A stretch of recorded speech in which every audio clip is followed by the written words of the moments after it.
Halo semuanya, kami dari kelompok 9 ingin mempresentasikan pemodelan proses bisnis dengan judul Desain Ulang Proses Heuristik dan Analisis Proses Bisnis BPJS. Sebelum kami mulai presentasi ini, izinkan kami memperkenalkan diri. Yang pertama itu ada Alvina Nur Amalia dengan NIM 202201010687. Yang kedua itu ada dengan saya sendiri, Dinda Zafira Nurmaidita dengan NIM 202201010685. Dan yang ketiga itu ada Mas Tia dengan NIM 202201010670. Yang pertama ada desain ulang proses heuristik, yang dimana pendekatan sistematis untuk memperbaiki dan mengoptimalkan proses bisnis yang sudah ada dengan menggunakan aturan praktis atau pedoman yang telah terbukti efektif. Pendekatan ini bertujuan untuk mengidentifikasi dan menghilangkan pemborosan, redundansi, dan efisiensi dalam proses bisnis sambil meningkatkan kualitas output. Baik, yang kedua itu ada pendekatan dalam desain ulang proses heuristik.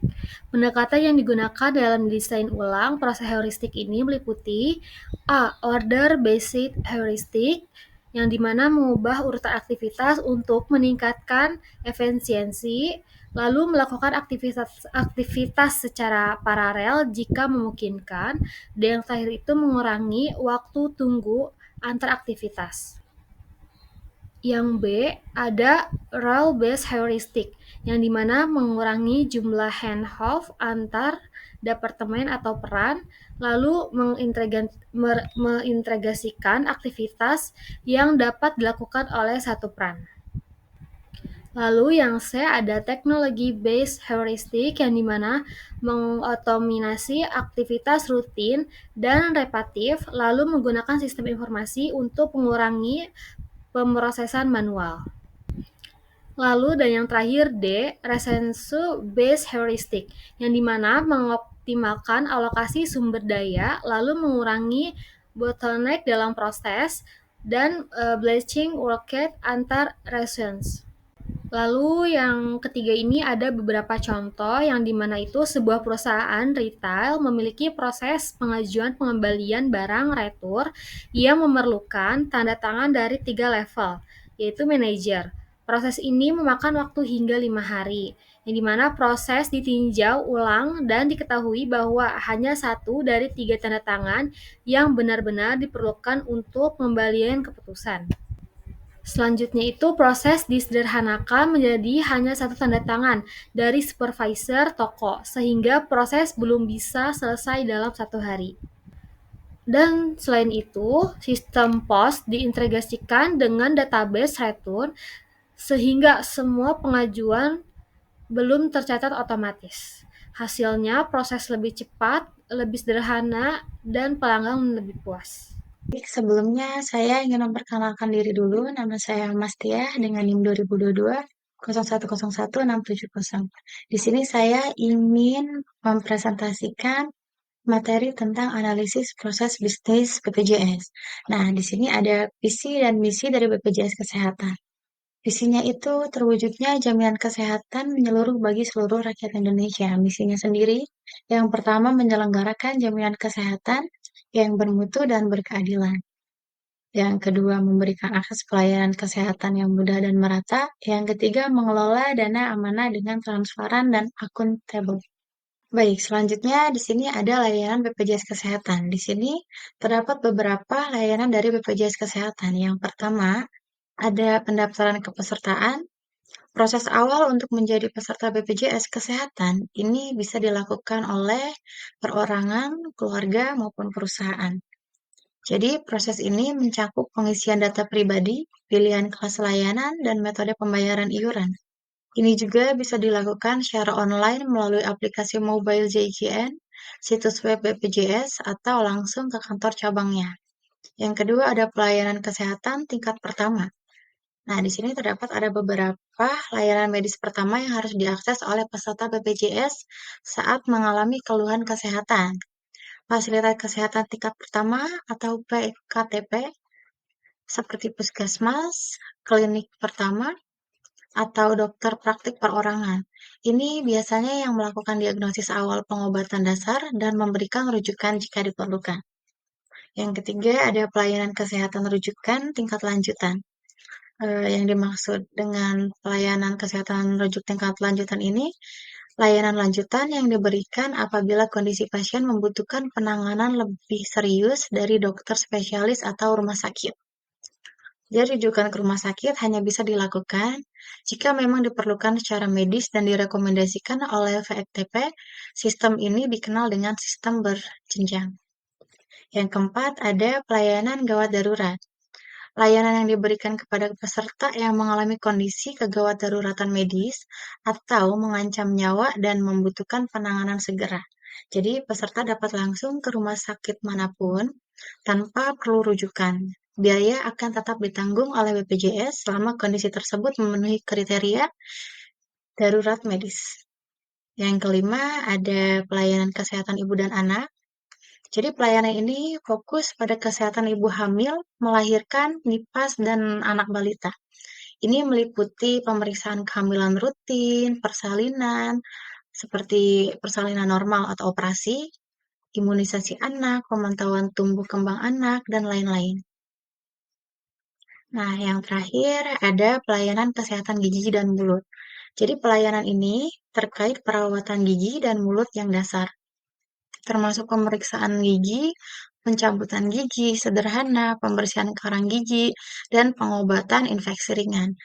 Namun untuk layanan estetika seperti pemutihan gigi atau behel itu tidak ditanggung ya teman-teman.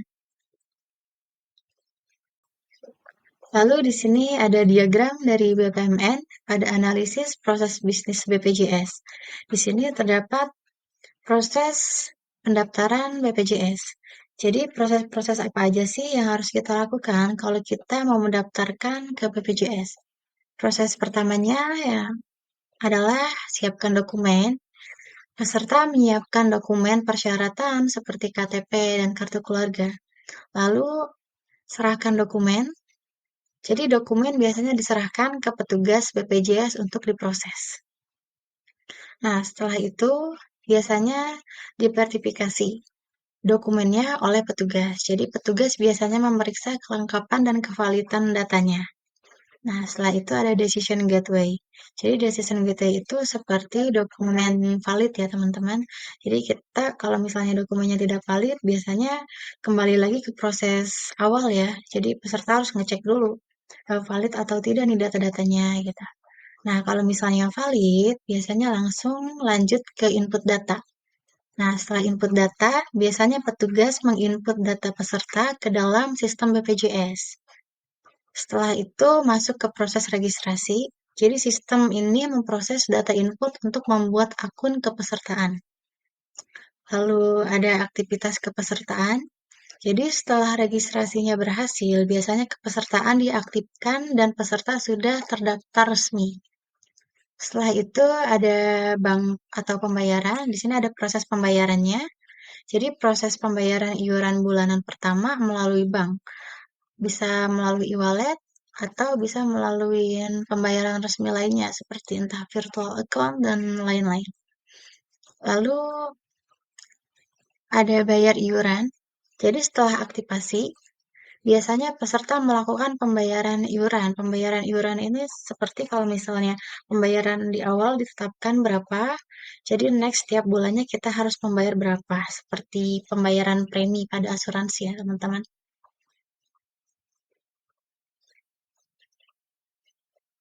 Lalu proses yang terakhir ada terima kartu. Jadi biasanya setelah pembayaran berhasil, peserta langsung menerima kartu BPJS, bisa menerima dalam bentuk fisik maupun elektronik. Baik, selanjutnya di sini saya akan mempresentasikan model proses bisnis mengenai prosedur mendapatkan jaminan pelayanan kesehatan melalui BPJS Kesehatan. Nah, di sini ada diagram BPMN, di mana diagram ini menggambarkan alur layanan mulai dari peserta datang berobat hingga proses klaim selesai oleh BPJS. Nah, start eventnya atau prosesnya itu dimulai dari saat peserta peserta itu datang berobat ke fasilitas kesehatan tingkat pertama atau Paskes 1. Ini tuh bisa berupa puskesmas atau klinik yang telah bekerja sama dengan BPJS. Lalu selanjutnya di sini ada verifikasi kepesertaan. Nah, langkah pertama di Paskesnya itu adalah verifikasi status kepesertaan. Jadi di sini petugas akan mengecek apakah peserta peserta ini masih aktif dan dipastikan iurannya tidak menunggak. Nah, di sini ada persyaratan pelayanannya. Yang pertama ada kartu BPJS Kesehatan, ada KTP atau identitas diri, lalu ada status iuran aktif, lalu ada surat rujukan. Nah, ini untuk pelayanan tingkat lanjutan.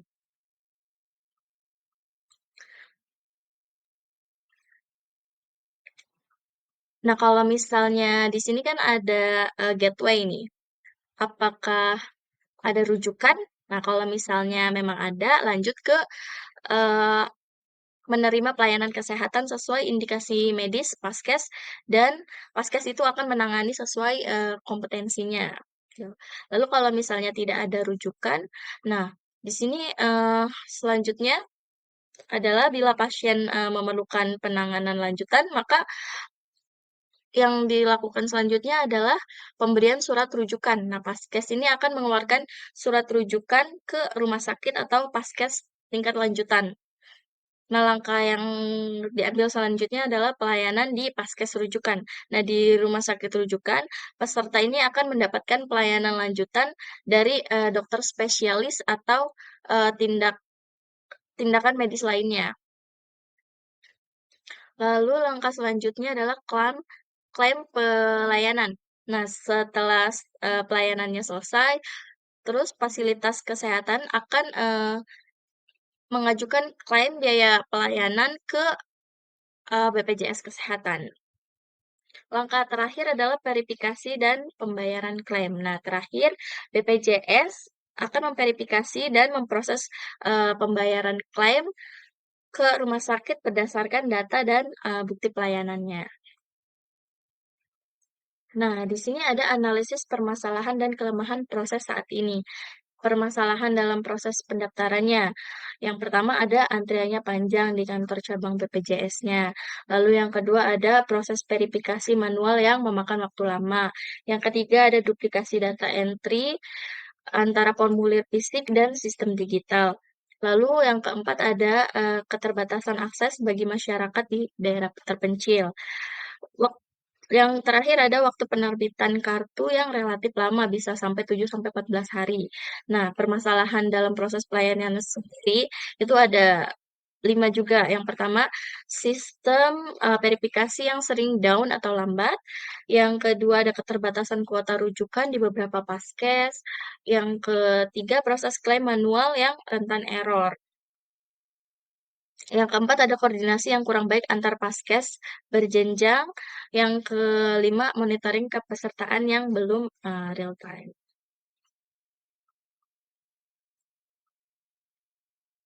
Nah, setelah menganalisis permasalahan-permasalahan tersebut, dibuatlah redesign proses pelayanan kesehatan atau desain ulang proses BPJS pendaftaran dengan proses baru gitu ya. Di mana prosesnya ini melalui otomatisasi atau melalui online. Jadi langkah pertamanya adalah proses itu dimulai ketika calon peserta itu ingin mendaftar BPJS.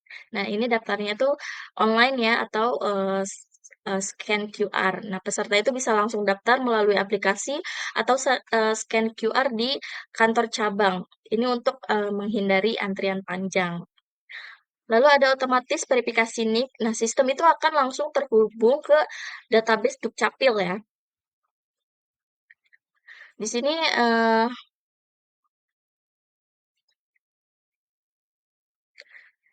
ya, sistem itu akan langsung terhubung ke database Dukcapil untuk memverifikasi data. Jadi tanpa harus input manual, jadi langsung terotomatisasi, sistemnya itu langsung terhubung ke Dukcapil. Setelah itu bisa langsung pilih kelas atau metode pembayaran. Sorry, pilih kelas dan metode pembayaran. Di mana peserta itu pilih kelas, misalnya kelas 1, 2, atau 3. Nah, dan metode pembayarannya itu bisa auto debit atau manual. Nah, nanti peserta itu bisa langsung mendapatkan virtual account untuk pembayarannya. Kalau misalnya melakukan eh, pembayaran melalui virtual account. Nah, pembayaran melalui via e-wallet atau bank atau minimarket itu pembayarannya itu bisa dilakukan dengan berbagai channel ya, kayak ini tuh bisa lebih fleksibel dan nyaman. Nah, lalu ada sistem lanjut ke sistem otomatisasi deteksi pembayaran. Nah, setelah dibayar, sistem itu akan langsung mendeteksi transaksi.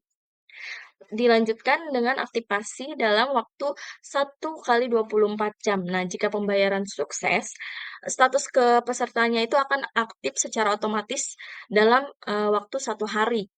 Setelah itu, kartu digit di sini kartu digital langsung tersedia di aplikasi atau email. Nah, kesimpulannya, jadi implementasi desain ulang proses bisnis BPJS itu dengan pendekatan heuristik akan memberikan dampak signifikan terhadap pertama efisiensi operasional. Jadi mengurangi waktu proses dan biaya operasi. Jadi yang tadinya sebelum diotomatisasi, jadi kita harus ngantri panjang, setelah diotomatisasi kita bisa lebih menghemat waktu gitu. Lalu yang kedua, kepuasan peserta, jadi meningkatkan kualitas pelayanan dan kemudahan akses. Jadi setelah otomatisasi semuanya itu kan jadi dipermudah ya, jadi tentunya akan meningkatkan kepuasan peserta. Lalu yang ketiga, akurasi data. Jadi mengurangi human error melalui otomatisasi. Lalu yang keempat ada scalability, kemampuan menangani peningkatan jumlah peserta. Lalu yang kelima ada transparansi, yaitu memberikan visibilitas proses kepada semua stakeholder. Nah, sekian presentasi dari kelompok kami. Kurang lebihnya mohon maaf. Terima kasih.